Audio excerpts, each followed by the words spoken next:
सभी बच्चों को मेरा प्यार भरा नमस्कार। ये वीडियो उन बच्चों के लिए है जो ये कहते हैं कि मैं कल से पढ़ूंगा। ठीक है, एक नया मतलब उन्होंने एक भ्रम अपने मन में तैयार कर लिया है।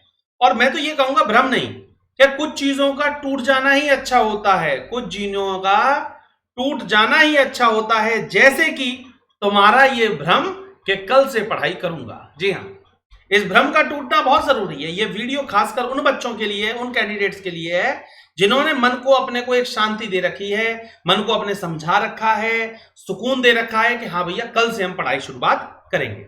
ये खासकर ये वीडियो उन बच्चों के लिए है कि कल से पढ़ना शुरू करेंगे। जी हाँ, चलिए कुछ बातें हैं, उन बातों को ध्यान सुनिए।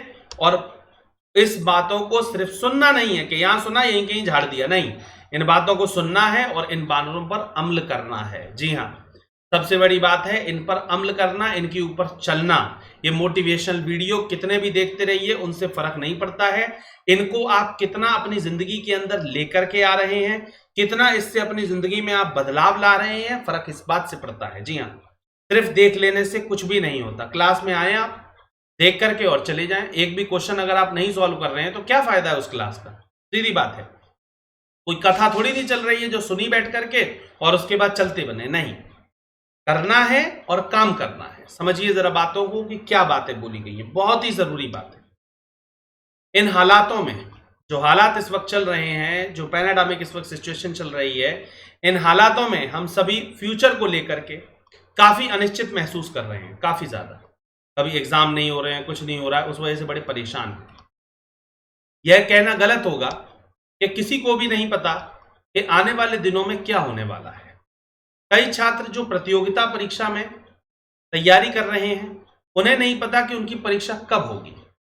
लेकिन आपने वो टिड्डे और चींटी की कहानी तो सुनी ही होगी, जहां चींटी पूरी समर खाने का इंतजाम करती है ताकि वे विंटर में सरवाइव कर सके, और ग्रासोपर जो होता है वो शुद्ध गर्मी के समय मजे करता है और विंटर के लिए कोई तैयारी नहीं करता है।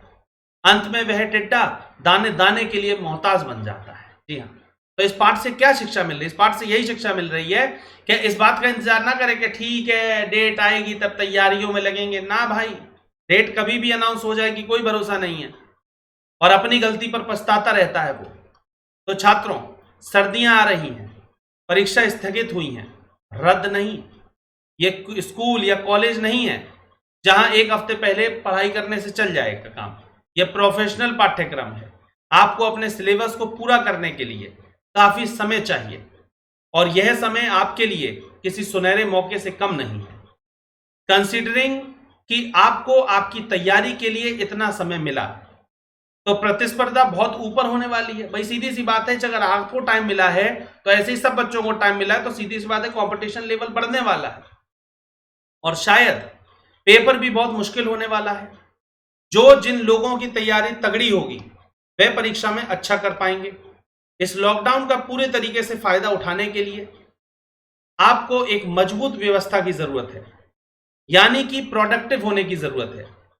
सुबह अच्छा समय है जब आप बिना किसी गड़बड़ी के डीप वर्क कर सकते हैं। अगर आप जल्दी सुबह उठें तब शायद ही कोई इंस्टाग्राम या व्हाट्सएप पे आपको ऑनलाइन मिलेगा। आप आराम से पूरा फोकस करते हुए एकाग्रता के साथ में अपनी पढ़ाई कर सकते हैं। यही समय है जब आपका दिमाग सबसे ज्यादा अलर्ट होता है, इसलिए सुबह में याद की हुई चीजें आपको लंबे समय तक याद रहती हैं। जब मैं अपनी परीक्षा के लिए तैयारी करता था तो मैं हमेशा सुबह उठकर अपने कैलेंडर में पिछले दिनों की पड़ी हुई चीजें लिखता था कि भाई मैंने कल क्या किया है, कल क्या किया था। इससे सुबह मुझे एक अतिरिक्त प्रेरणा मिलती थी कि ठीक है, मुझे कल मैंने ये किया है, अब आज मुझे ये करना है, आज ये करूंगा तो कल ये करना है। जी हाँ, कि आज भी मैं अपने सारे टास्क पूरे कर पाऊंगा।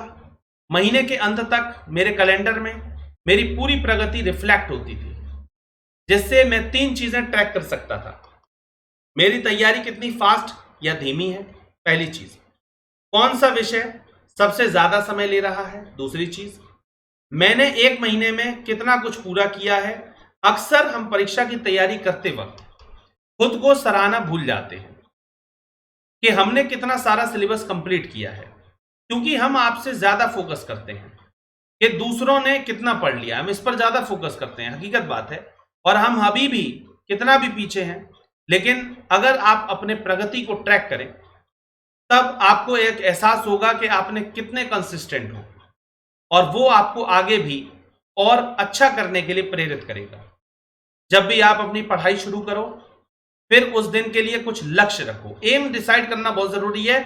हर दिन के एम जब आप डिसाइड करते हैं कि मुझे आज ये करके सोना है, आज इससे पहले सोऊंगा नहीं, तब होता है। आपने फाइनल डेस्टिनेशन पे आपको पहुंचना है, फाइनल एम आपने बना रखा मुझे ये है, लेकिन उस एम को पार करने के लिए छोटे छोटे एम्स को भी पार करना पड़ेगा, छोटे छोटे एम्स को अचीव करना पड़ेगा, छोटे छोटे गोल को सेलेक्ट करके उनको ट्रैक वो करना पड़ेगा, फोड़ना पड़ेगा, तब होगा काम।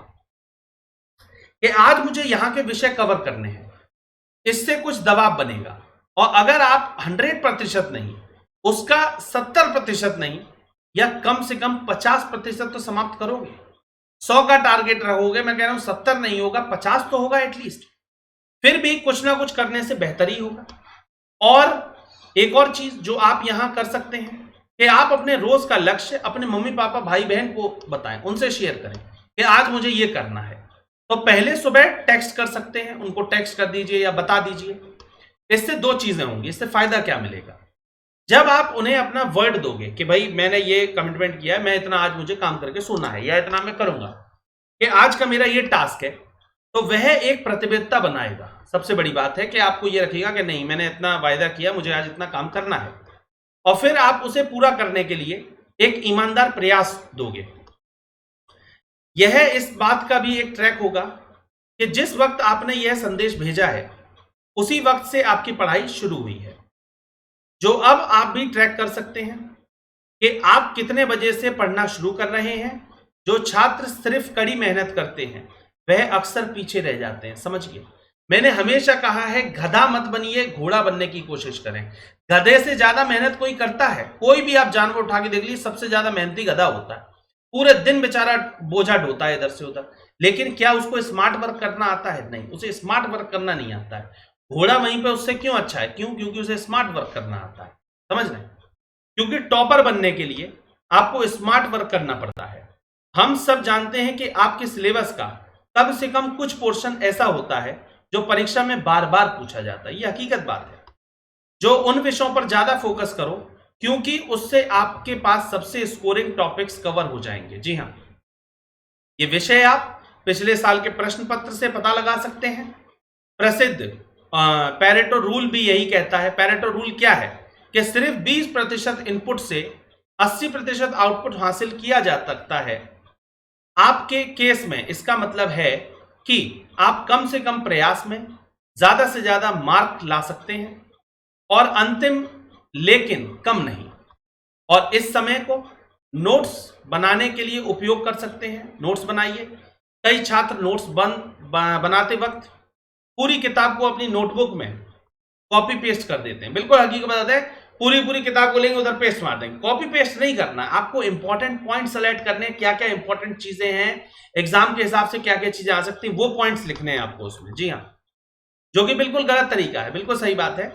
जब आप नोट्स लिखते हैं तो उसका मूल उद्देश्य यह है कि आपको वह जानकारी याद हो। अगर आप पूरी बुक की कॉपी कर लोगे तो आपको ब्रेन इतनी सारी जानकारी याद नहीं रख पाएगा। आपको अपने दिमाग को मदद करनी है ताकि वह कम से कम कीवर्ड्स याद रख सकें। तो बस कीवर्ड लिखें। कीवर्ड मैंने कहा ना, इंपॉर्टेंट चीजें। इससे आपको सिर्फ महत्वपूर्ण चीजों की याद रखनी होगी, और साथ ही नोट्स लिखने में ज्यादा समय भी उपयोग नहीं होगा। इसे कहते हैं स्मार्ट वर्क। जी हाँ, अगर आप चीजों को लंबे समय के लिए याद रखने के लिए संघर्ष करते हैं तो आपको एक प्रभावशाली नोट सिस्टम की जरूरत है। ठीक है, तो इसीलिए इसी के साथ ही, इसी उमंग के साथ में बने रहिए लेट्स क्रैक एसएससी चैनल पर। मैंने हमेशा आपसे कहा है कि बेटा कोशिश करते रहो। कोशिश करने वालों की ना कभी आज दिन तक हार हुई है और ना कभी होगी जिंदगी में। इस बात को ध्यान रखिए। कोशिश करते रहिए, नई चीजों को सीखते रहिए, नई चीजों को एनालिसिस करते रहिए कि क्या मैंने आज किया, और डेली गोल सेलेक्ट करिए। सबसे बड़ी बात है कि आप अगर डेली गोल सेलेक्ट करते हैं कि भाई देखो, आपने एक बड़ा एम सेलेक्ट कर लिया, सिंपल सी बात है, आपने एक बड़ा एम सेलेक्ट कर लिया कि भैया मुझे ये एसएससी क्रैक करना है, तो एसएससी ऐसे ही क्रैक हो जाएगा। बड़े गोल को पाने के लिए आपको छोटे छोटे अपने गोल सेलेक्ट करने पड़ते हैं। तो ये डेली बेसिस पे आप इन गोल्स को सेलेक्ट करें कि भाई ठीक है, आज मुझे इतना काम करना है, आज मुझे ये करके सोना है, आज इतने इडियम फ्रेजेस याद करने हैं, आज इतने वर्ड सब्स्टिट्यूशन याद करने हैं, आज इतना रीजनिंग लगाना है, आज इतना मैथ्स लगाना है, आज इतना जीएस का करके सोना है। ये डेली बेसिस पे इतना टारगेट बनाइए। दूसरा, जो चीज पसंद आती है, जैसे हमको कुछ खाने की चीज पसंद आ जाती है तो हम क्या करते हैं, उसी को खाते रहते हैं। पढ़ाई में ये चीज नहीं होती कि जो चीज पसंद आ रही है उसको और करने कर लगे पड़े। जैसे बहुत बच्चों को मैं देखता हूँ, रीजनिंग मेरा सब्जेक्ट है, रीजनिंग को मैं देखता हूँ बच्चे लगाए पड़े 8-8 घंटे रीजनिंग ही लगा रहे हैं। भाई रीजनिंग कितनी भी लगा लोगे, ज्यादा से ज्यादा कितने नंबर आ सकते हैं? 25 क्वेश्चन ही आएंगे ना। 2 नंबर का एक क्वेश्चन होगा तो 85 नंबर तो आएंगे। ज्यादा अच्छी रीजनिंग कर लोगे तो ऐसा तो नहीं है कि एग्जामिनर उठा करके 50 की जगह पर 55 और 60 नंबर दे देगा, ऐसा तो नहीं है। सीधी सी बात है। थोड़ा बहुत जहां अगर आप 2 घंटे दोगे तब भी नंबर उतने ही आने हैं, और 8 घंटे दोगे तो भी उतने ही नंबर आ रहे हैं, और 16 घंटे दोगे उसी सब्जेक्ट को तो भी उतने ही नंबर आने हैं। तो क्यों ना बेहतर है कि 2 घंटे देकर के उतने ही नंबर मिले, ज्यादा बढ़िया है। क्यों उस पर इतना ज्यादा टाइम वेस्ट किया जाए? आपको हमेशा वो चीजें पढ़नी है। हमेशा ध्यान रखें, उन चीजों पे कमांड बनाइए जो उन चीजों को आप जिनसे कतराते हैं, जिनसे मुझे लगता है नहीं मुझे डर लगता है, मैं इस चीज को नहीं पढ़ूंगा, उस चीज को करिए। जिन सब्जेक्ट से आपको डर लगता है उसको फेस करिए। आपका मान लीजिए केमिस्ट्री आपको बुरा लगता है, उसी को पढ़िए। क्योंकि जो चीज आपको आती है, जो इसमें आपका इंटरेस्ट है, वो तो आपको आता ही है। आपको करना क्या है? करना वो है जिसमें आपकी कमांड नहीं है, वो चीज करनी है। इसी के साथ ही लेट्स क्रैक एसएससी चैनल पर लगातार बने रहें। सारे टीचर्स आपके लिए लगातार मेहनत कर रहे हैं, ठीक है? और इसी तरीके से जुड़े रहिए इस चैनल के साथ में। जी हाँ, सब्सक्राइब करिए चैनल को बेहतरीन तरीके से, और एसएससी के इस चैनल पर लगातार आप लोग बने रहें, लेट्स क्रैक एसएससी पर। बहुत बहुत धन्यवाद, थैंक यू सो मच बहुत बहुत इस चैनल पर आने के लिए, इस वीडियो को देखने के लिए। ज्यादा से ज्यादा लोगों तक पहुंचाएं इसे, शेयर करें बढ़िया तरीके से। मिलते हैं अगले वीडियो के अंदर, तब तक के लिए सभी लोगों को धन्यवाद, बहुत बहुत धन्यवाद। Thank you so much, thank you so much.